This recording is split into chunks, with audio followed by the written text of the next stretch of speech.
practically incorporate the 7 Hermetic principles into our lives. After all, isn't that the essence of our study on this journey? Aren't we here to learn how to effectively shape our reality and manifest our desires? The first Hermetic principle is the law of mentalism, which describes that the all is mind. I particularly find this principle the most challenging of all, because to fully understand it requires a lot of meditation and practice. The principle of mentalism is not merely an idea, it is the starting point from which the alchemical processes of creation emerge. It represents an inexhaustible source of potential, a reservoir that holds infinite possibilities. Each event, each occurrence, can be compared to a series of stimuli that find their way into the labyrinth of our consciousness. The very essence of our encounters, the canvas on which life paints its colors, resides within the limits of our cognition.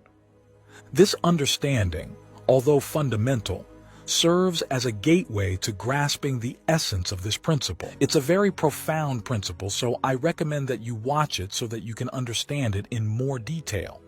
This principle alone is the foundation of everything we do here. What we do is use our mind to bring about changes in our reality. But there is a more practical way of applying this principle when we combine it with the second, the principle of correspondence, which states, as above, so below, as within, so without. If we already understand that all is mind, and we understand that what happens above must be reflected below and vice versa, this implies that our own mind, even though it is unique, is a similar manifestation to the universal mind, the divine mind, so to speak.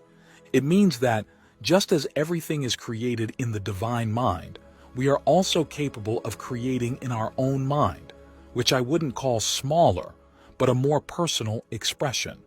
I strongly recommend that you watch another video here on the channel about this principle, where I explain it in more depth. All the videos I mention here will be placed in the description. Don't worry.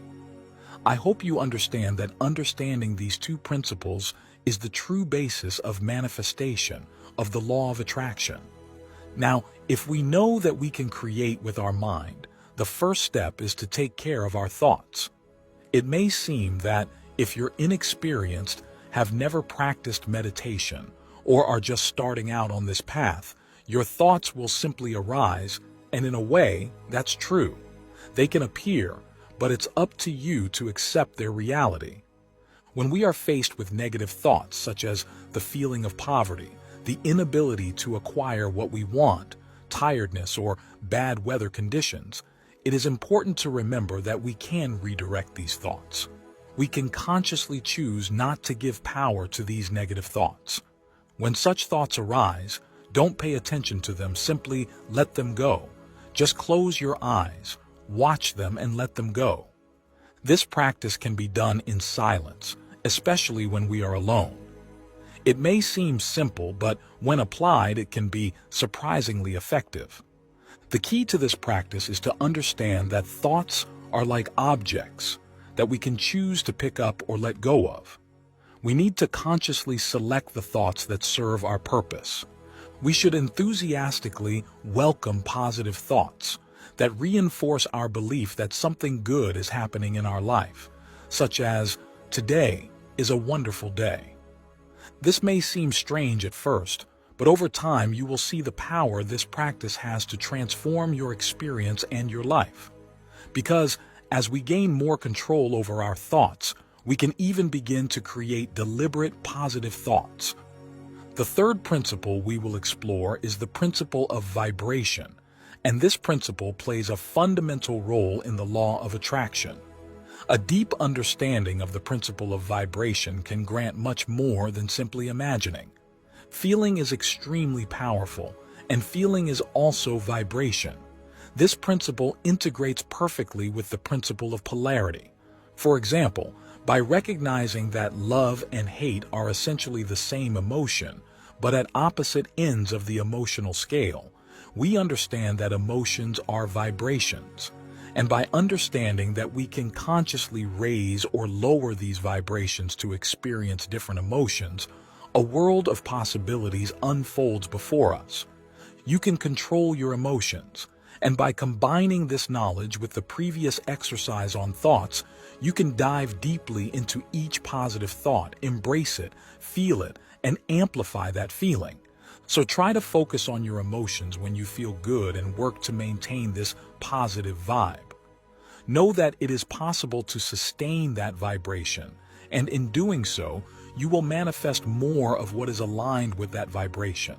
Because when you feel something, you become that feeling. So feel your desire, feel the desire in you. This understanding and practice of the principle of vibration can open doors to a life full of possibilities. As I've mentioned the principle of polarity, this will be the next to be discussed. Everything is double. Everything has poles. Everything has its opposite. The equal and the unequal are the same. Opposites are identical in nature but different in degree. Extremes touch. All truths are half-truths. All paradoxes can be reconciled. This is undoubtedly one of the most curious and revealing Hermetic laws. You probably know the expression, two sides of the same coin. So, this principle of polarity is something like that. Cold and hot, for example, are identical in nature but different in degree. I imagine someone might say, this idea is too obvious. Okay, it might be, but why don't people apply it in their lives? Understanding this law can help us become more aware of our emotions and thoughts and improve our control over them.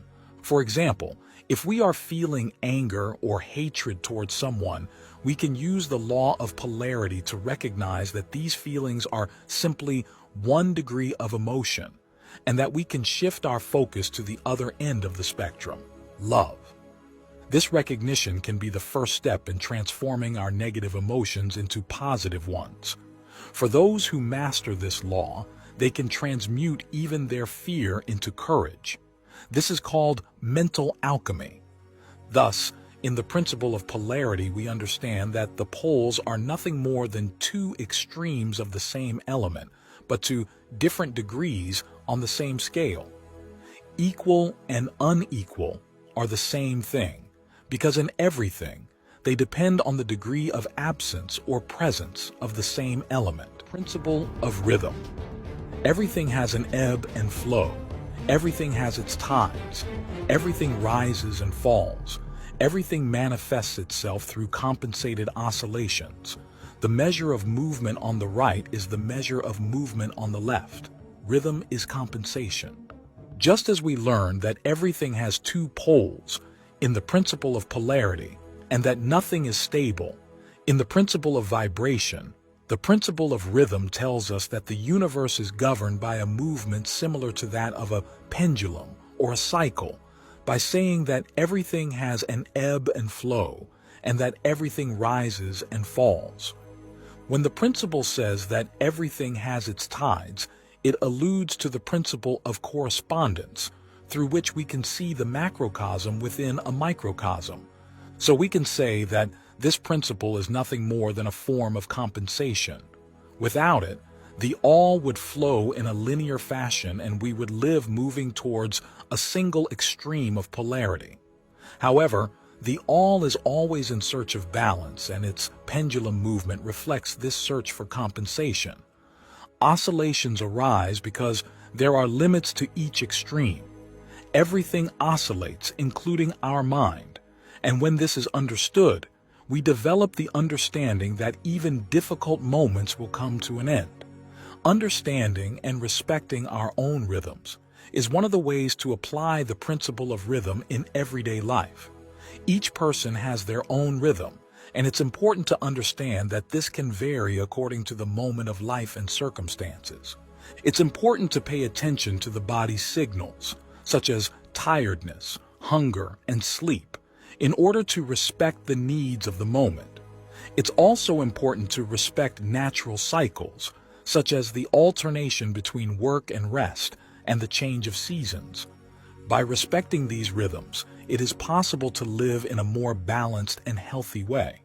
The sixth principle is the principle of cause and effect, which teaches us that there are no coincidences. Nothing happens by chance. Every event, every circumstance is the result of a previous cause.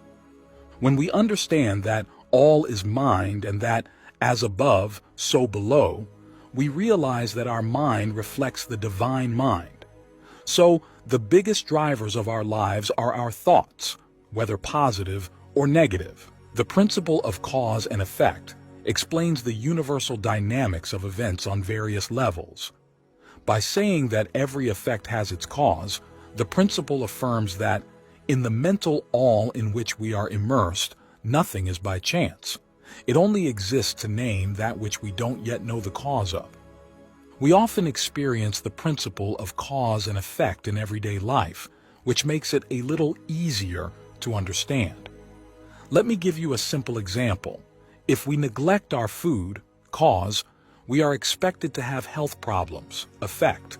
If we take care of a plant every day, cause, it will be more likely to flower, effect.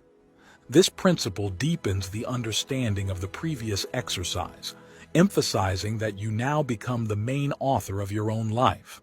The future effects you experience will be a consequence of the thoughts you nurture today. In the same way, the life you live in the present is largely the effect of the thoughts you cultivated for months, years, and even decades ago. Part of this can be influenced by your parents, by the subconscious message you received during childhood. Notice that at no moment have I talked about destiny here, only that for every effect there is a cause that justifies it. And what happens is that when we don't know it, we call it chance. So, it's extremely important to take control of your subconscious mind. When you recognize that nothing is random and that everything is determined by your own thoughts and mental creations, you must be cautious about what you allow to occupy your mind. Remember, you are the active creator of your reality. Your life is a manifestation of your mental choices. Finally, we come to the principle of gender, an underestimated jewel, but one of great importance, as it offers us a deeper understanding of how creation operates. It operates through the feminine and the masculine, which together create a balance necessary for the existence of every form of life. However, the principle of gender brings something new. It is from it that all our potential for creation, generation, and regeneration arises. Nothing can be created without the alliance between feminine and masculine elements. The essence of the feminine is linked to fertility, receptivity, the conception of ideas, intuition, and creativity. The essence of the masculine is expressed through logic, rational power, driving force, impetus, and protection. No idea is realized without some action, so creation will always come from the combination and balance of masculine and feminine energies. A good example of gender can be found in the atom, a cloud of negative corpuscles around a positive one. And from the atom and the interaction between these forces comes the construction of all things. The principle explains that gender manifests itself on all planes. In other words, not only on the physical plane through the male and female sexes, but also on the mental and spiritual planes. So, attributes of the two genders can be expressed not only in physical characteristics, but also in the way of thinking, acting, and the energy that is emanated. As already explained in the Kybalion, the principle of gender always operates in the direction of generation, regeneration, and creation. All things and all people contain within them the two elements of this great principle. All male things also have the female element. All female things have the male element. To live in a balanced way, it is important to seek a balance between the masculine and feminine polarities within ourselves. This means recognizing and honoring both masculine and feminine energy in our actions and thoughts.